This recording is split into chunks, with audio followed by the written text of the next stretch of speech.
రాష్ట్రీయ ప్రజా కాంగ్రెస్ వారాంతర సమావేశానికి చేసినటువంటి పార్టీ సెక్యులర్స్ అందరికీ నా ప్రత్యేక ధన్యవాదాలు. ఈరోజు రాష్ట్ర వ్యాప్తంగా ప్రతిష్టాత్మకంగా చేపడుతున్నటువంటి పీజీఆర్ఎస్ విభాగం ఎందుకు పనికిరాకుండా పోతుంది? ఎందుకంటే అది ప్రజలకు ఉపయోగం లేదు, అలాగని ప్రభుత్వ సేవలకి ఏ విధమైన ఉపయోగం లేదు. స్పందన పేరుతో వచ్చేటటువంటి ప్రతి పిటిషన్ కూడా అధికారులు విచారించేసాం, పరిష్కారానికి వీలు కాబడదు, లేదు పరిష్కరించేసాం అని రెండు అర్థాలు వచ్చేటట్టు ఒక ఫార్మేట్లో ముగింపు పలికేస్తున్నారు. ఎందుకే ఈ ఫిర్యాదుడికి న్యాయం చేయడం లేదు, బాధితుడికి విచారణ జరపడం లేదు. ఈ రెండింటికి సంబంధం లేకుండానే వీళ్ళు ఏమి విచారణ చేశారో తెలవదు. అలాంటి ఘోరమైనటువంటి విచారణ ప్రక్రియలో ఈరోజు స్పందన పీజీఆర్ఎస్ యాక్టివిటీ నడుస్తుంది. ఏ ప్రభుత్వ కార్యాలయంలో కూడా స్పందనలో వచ్చినటువంటి ఫిర్యాదుకి న్యాయం జరిగింది అని ఈరోజు వరకు ఎవరన్నా చెప్పగలిగేటటువంటి ఒక్క అధికారం ఉన్నాడా? లేదు. సమస్య మామూలుగా ప్రభుత్వ కార్యాలయంలో ఇవ్వడం మూలంగా గుడ్ రిజల్ట్ ఉండడం లేదని ప్రభుత్వం ఒక కొత్త అధ్యయనం చేపట్టి ప్రతి సోమవారం కూడా ఒక కార్యాచరణ చేపట్టి దానికి స్పందన అని పేరు పెట్టి ఫిర్యాదులన్నీ కూడా రండి, ఏ ప్రభుత్వ కార్యాలయానికి సంబంధించినటువంటి ఆ కార్యాలయానికి మేము ఈ పిటిషన్ని ట్రాన్స్ఫర్ చేస్తాం, వచ్చే వారం పరిష్కార మార్గం చూపిస్తూ ఉంటారు. ఇంకా సిగ్గుపడాల్సినటువంటి విషయం ఏంటంటే కొన్ని ప్రభుత్వ కార్యాలయాలు ఒక 4 అడుగులు ఎదరకేసి కొన్ని ప్రత్యేక పిటిషన్స్ని క్లోజ్ చేయడం ఎలాగో చేతకాక ఫిర్యాదు సంతకాన్ని కూడా ఫోర్జరీ చేసి మరి ఫిర్యాదును ముగించేస్తున్నారు. అలాంటి సందర్భాలు అనేక కార్యాలయాల్లో ఉన్నాయి, నా దగ్గర ఆధారాలు ఉన్నాయి. ఇక పీజీఆర్ఎస్ ఉండడం వల్ల ఉపయోగం ఉంది, స్పందన యాక్టివిటీ మూలంగా ఉపయోగం ఉంది. పై అధికారులకి ఇక్కడ రాసినటువంటి దాంతో క్లోజ్ చేసేస్తున్నారు. దీని మూలంగా వాళ్ళంత ప్రజాధనం, ప్రభుత్వ సమయం వృధా అవుతుంది.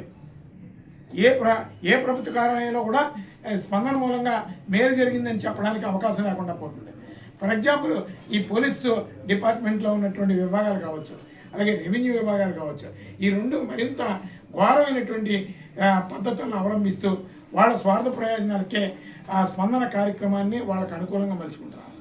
వాళ్ళకి కావాల్సినటువంటి సొంత ఫిర్యాదులు ఏమైనా ఉంటే పోలీసు వారి స్పందన ఆదివారం సోమవారం సమావేశానికి వాళ్ళే పంపించి వాళ్ళ కార్యాలయానికి వచ్చే విధంగా వాళ్ళు చేసుకుంటున్నారు.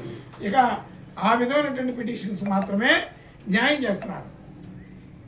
వాళ్ళ సొంత పిటిషన్స్కి మేలు చేకూర్చే విధంగా ఈ స్పందన యాక్టివిటీస్ని వాళ్ళకు అనుకూలంగా మార్చుకుంటున్నారు.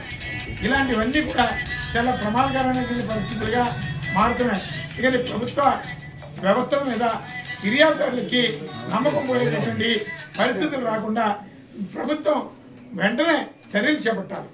ముఖ్యమంత్రి గారు స్వయంగా దృష్టి సారించి ఈ స్పందన యాక్టివిటీస్ మీద సంస్కరించుకోకపోతే ప్రజల్లో తీవ్రమైనటువంటి వ్యతిరేకత ఇప్పటికే వచ్చింది. ముందు ఇంకా మరింత ఎక్కువగా వచ్చేటటువంటి పరిస్థితులు ఉన్నాయి. దీనికి సుప్రీంకోర్టు గైడ్లైన్స్ కూడా పాటిస్తలేదు, హైకోర్టు గైడ్లైన్స్ పాటిస్తలేదు. ప్రభుత్వ అధికారుల పిటిషన్స్ విచారణకి విలువ లేకుండా పోతుంది. చివరికి ముఖ్యమంత్రి గారి కార్యాలయం నుంచి వచ్చినటువంటి ఫిర్యాదును కూడా వీళ్ళు బుట్టదాఖలు చేసి తప్పుడు నివేదికలని పైకి పంపిస్తున్నారు. దీని మీద అడిగేటటువంటి వాళ్ళు లేరు. ఆన్లైన్ మెసేజ్ కూడా పంపిస్తారు, పరిష్కారం మీ సమస్య ముగించడం జరిగింది, పరిష్కరించేసామని. అందరూ కూడా ఈ సమయభావంతో నిరుత్సాహపడి ఫిర్యాదుని మరలా ఎక్స్టెన్షన్ చేసుకునేటటువంటి వాళ్ళు ఉండరు. ఎందుకంటే ఈ స్పందన కార్యక్రమం మీద విసుగు చెంది నిరుత్సాహంతో బాధితులు వెనక్కి తిరుగుతున్నారు. ఇలాంటి పరిస్థితుల్లో ప్రభుత్వ వ్యవస్థల మీద నమ్మకం కోల్పోయేటటువంటి పరిస్థితులు ఎక్కువైపోతున్నాయి రోజు రోజుకి. ప్రతి ప్రభుత్వ కార్యాలయం కూడా అదే విధంగా ఉంటాయి. మున్సిపల్ కార్పొరేషన్ కావచ్చు, పంచాయతీలు కావచ్చు, ఇరిగేషన్ కావచ్చు, మైన్స్ డిపార్ట్మెంట్ కావచ్చు, ఈ లీగల్ మెట్రలాజికల్ డిపార్ట్మెంట్ కావచ్చు, కన్జ్యూమర్ డిపార్ట్మెంట్ కావచ్చు, అన్నీ కూడా ఈవెన్ వెయిట్స్ అండ్ మెజర్స్ కావచ్చు, కొన్ని ఎవరికి తెలియనటువంటి విభాగాలు ఉన్నాయి. అవి ఎందుకున్నాయో కూడా తెలియదు. ఇందులో ప్రధానంగా ఈ పోటీలో ముందు వరుసలో ఉండేటటువంటిది పోలీస్ వ్యవస్థ, రెవెన్యూ వ్యవస్థ. ఎంత అన్యాయం అంటే ఇవాళే నేను ఒక పోలీస్ స్టేషన్లో మాట్లాడాను. ఒక రైతు ఒక సమస్య మీద పిడింగోయికి చెందినటువంటి ఒక రైతు చిన్న సమస్య మీద పోలీస్ స్టేషన్కి పిలిచారు, పోలీసు వారు పిలిచారు. ఎందుకంటే 20 రూపాయలు వడ్డీ అట. ఆ వడ్డీ డబ్బులు కట్టకపోతే తల్లిదండ్రులు ఇద్దరిని పిలిచి కొడుకు తండ్రిని పిలిచి నేను లోపల ఏంటని అని చెప్పి లోపల పంపిస్తున్నారు. రౌడీ షీట్ ఓపెన్ చేస్తారంట దానికి. ఏదో నాలాంటి వాడి దగ్గరికి వచ్చింది కాబట్టి నేను ఎస్ఐ గారితో మాట్లాడాను, ఇమీడియట్గా పంపించారు. రోజు రోజుకి ఇంత క్రూరమైనటువంటి విధానాలు పోలీస్ స్టేషన్లోని, రెవెన్యూ డిపార్ట్మెంట్లోని, ప్రభుత్వ కార్యాలయాల్లోని జరుగుతుంటే ప్రజలు ఎవరికి చెప్పుకుంటారు? అసలు చట్టం ఉందా లేదా, నిబంధనలు అమలు జరుగుతున్నాయా లేదా అనేది చట్టాన్ని అనుసరించేటటువంటి అధికారులు లేకపోతే వ్యవస్థల మీద ప్రజలకి నమ్మకం ఉంటుంది. తద్వారా శాంతి భద్రతలన్నీ కూడా రోడ్డు మీద ఉంటున్నాయి. శాంతి భద్రతలు లేకపోవడం మూలంగా ప్రజల్లో అంతర్గతం వచ్చేటటువంటి ప్రమాదం ఉంది. ఇలాంటి పరిస్థితులన్నీ కూడా ఏ వ్యవస్థ భద్రతగా లేదు. పౌర సేవలు అస్సలు ఉపయోగం లేకుండా పోతున్నాయి. అంతా కరప్షను, సొంత ప్రయోజనాలు, సొంత మార్గాలకు దారి చేసుకుంటున్నారు. ఇలాంటి పరిస్థితులన్నీ కూడా ఈ సమాజానికి మంచి పరిణామాలు రావు.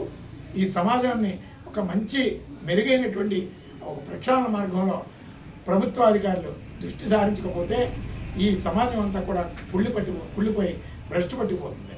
అలాగే విద్యాశాఖ అయితే ఘోరంగా ఉందో లేదో తెలియదు. విద్యాశాఖ డిఈఓలు, ఎంఈఓలు ఎందుకున్నారో తెలియదు.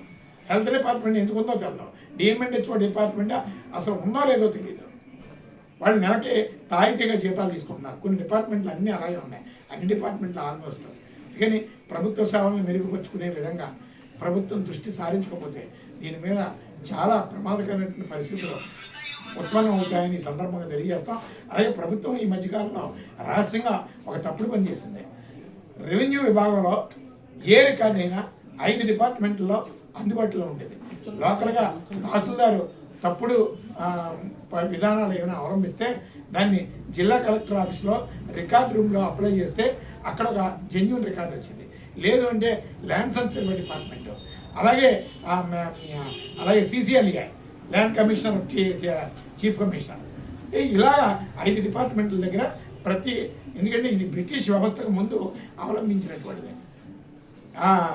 ఇలాంటి ప్రక్రియని ఈరోజు కూటమి సర్కారు వచ్చిన తర్వాత మొత్తం క్యాన్సిల్ చేసేసారు.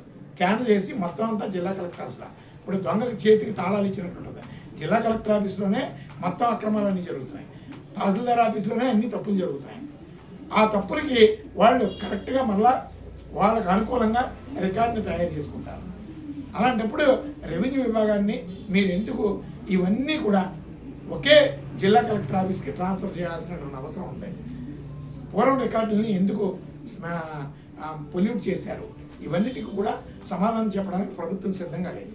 న్యాయ వ్యవస్థలో కూడా ఈ తరహా పాలన మూలంగా కేసులు నిలబడడం లేదు.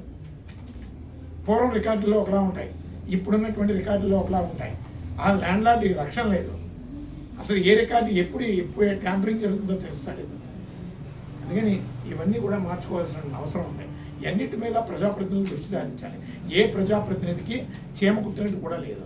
అసలు తన నియోజకవర్గంలో ఏ ప్రభుత్వ కార్యాలయం కుళ్ళిపోయింది, ఏ ప్రభుత్వ కార్యాలయంలో అవినీతి జరుగుతుంది, అసలు పౌర సేవలు అమలు జరుగుతున్నాయా లేదా అనేది పట్టించుకునేంత తీరిక పాపం శాసనసభ్యులకు కానీ పార్లమెంట్ సభ్యులకు కానీ లేకపోయింది. ఎందుకంటే వాళ్ళకి ఇవేం అక్కర్లేదు. వాళ్ళ ప్రోటోకాల్ ఎంజాయ్ చేస్తూ జాగ్రత్తగా లక్షలాది రూపాయలు వాళ్ళ అవినీతికి మార్గం చేసుకుంటూ ఎలక్షన్స్ వచ్చేటప్పటికి ఓటర్లను కొనుక్కుంటే చాలు, ఇంత దరిద్రమైనటువంటి ప్రజాప్రతినిధులుగా ఈ జీవితం ముందుకు నడిపించేస్తే చాలు అని వాళ్ళు తృప్తి పడుతూ వ్యవస్థని పూర్తిగా భ్రష్టు పట్టించేస్తున్నారు. అందుకని దీని మీద ఖచ్చితంగా ఒక మార్పు రావాలి. ఒక బెటర్ సొసైటీ కోసం ప్రజలందరూ కూడా సమాయత్తం కావాలి. అలాగే దురదృష్టం ఏంటంటే ఒకప్పుడు మీడియా ఒక అద్భుతమైనటువంటి వార్తా కథనాలతో ముందుకు వచ్చారు. ఈరోజు కార్పొరేట్ మీడియా మొత్తం వార్తా కథనాలని, వాస్తవాలని పూర్తిగా సర్వనాశనం చేసేస్తుంది. ఆ పత్రికలు, ఆ మీడియా వ్యవస్థల మూలంగా మిగతా మీడియా వ్యవస్థలకు కూడా ఒక చెడ్డ పేరు వస్తుంది. కానీ ఖచ్చితంగా ఇదంతా ప్రజా ప్రక్షాళన జరగాలి. ప్రజల్లో తిరుగుబాటు రాకముందే ప్రభుత్వం దీని మీద దృష్టి సారించి అన్ని ప్రభుత్వ కార్యాలయాల్లో ఒక మెరుగైనటువంటి పాలనా విధానాలు అమలు జరగాలి. చట్టబద్ధమైనటువంటి నిబంధనలు ఖచ్చితంగా అమలు జరగాలి. అవినీతి దుర్వినియోగానికి పాల్పడేటటువంటి అధికారుల మీద శాఖాపరమైన చర్యలు, కఠిన చర్యలు తీసుకునే విధంగా ప్రభుత్వం సిద్ధంగా ఉండాలని చెప్పి ఈ సందర్భంగా ఆ ప్రభుత్వానికి, ప్రస్తుత ప్రభుత్వానికి రాష్ట్రీయ ప్రజా కాంగ్రెస్ పార్టీని తెలియజేస్తూ సెలవు తీసుకుంటారు.